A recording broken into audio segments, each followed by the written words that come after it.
బొంబాయి రవ్వతో ఉప్మా చేసుకునే విధానం. ఏంటో అందరూ అంటే ఉప్మా అంటే భయపడిపోతారు, కానీ నాకు చాలా ఇష్టం.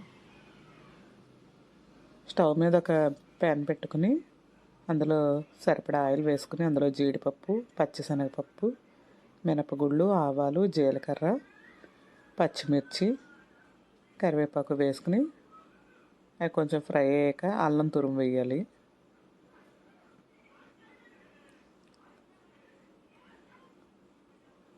అది బాగా ఫ్రై అయ్యి తాలింపు బాగా ఫ్రై అయ్యి కొద్దిగా కలర్ చేంజ్ అయ్యాక వాటర్ పోసుకోవాలి.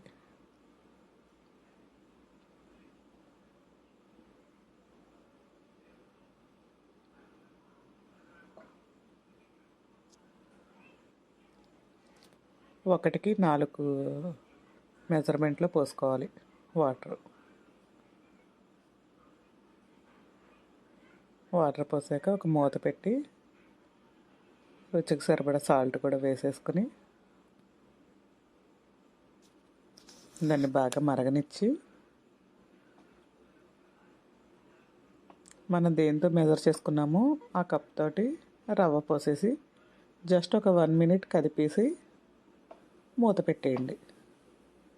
వెంటనే స్టవ్ ఆఫ్ చేసి మళ్ళీ కదుపుతూ ఉండండి.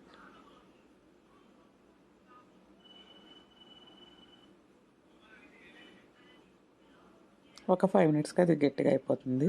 లోపు కొత్తిమీర వేసి మళ్ళీ ఇంకొకసారి కదిపి స్టవ్ మించి దించేయండి.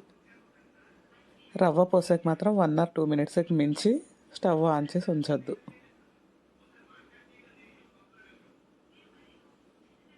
ఇది టేస్ట్ చాలా బాగుంటుంది. ఒకసారి ఇలా ట్రై చేసి చూడండి.